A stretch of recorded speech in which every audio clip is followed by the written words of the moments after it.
Hello বন্ধুরা, সবাই কেমন আছো? আশা করি সবাই ভালো আছো।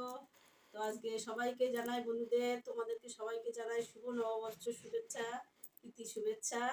তো সবাই ভালো থেকো, সুস্থ থেকো নতুন বছরে। তা চলো ব্লগটা এখান থেকে শুরু করলাম। এখন বাজে 12টা। তো সকালে এখন ব্লগটা শুরু করলাম, সবাই দেখতে থাকো। এখন বাজে 12টা, সবার বাজে 12টা। এই দেখো এখানে পিসি বসে রয়েছে, আমরা এখানে সাজুগুজু করছি তাই দেখছে।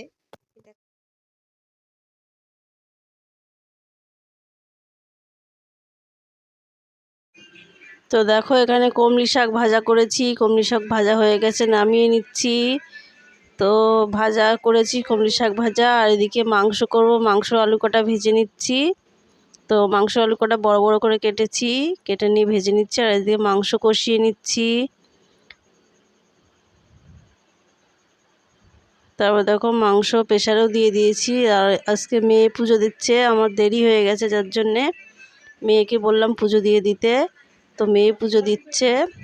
তো আজকে পয়লা বৈশাখ, নতুন বছরের সবাইকে শুভেচ্ছা জানাই। সবাই ভালো থেকো, সুস্থ থেকো সারা বছর। তো দেখো মেয়ে পুজো দিচ্ছে, আর আমাদের বাড়ি গোপাল আছে, গোপালের নতুন জামা দেওয়া হয়েছে পয়লা বৈশাখে। তারপর দেখো মেয়ে আবার নিয়ে চলে এসছে। তো দেখাচ্ছি মাংস হয়ে গেছে। তারপর দেখো রান্না টান্না করে স্নান করে চলে এসছি, এবার খেতে বসবো। সবাই খেতে বসে পড়েছে, আমাকে না দিয়ে একা একা। দেখো কি কি আছে, এই দেখো।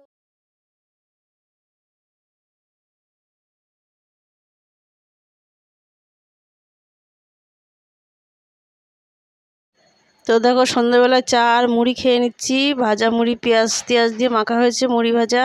তো আর দেখো এই দেখো আমি কেক বানিয়েছি, কেমন হয়েছে সবাই কমেন্টে অবশ্যই বলে। দেখো দারুণ হয়েছে।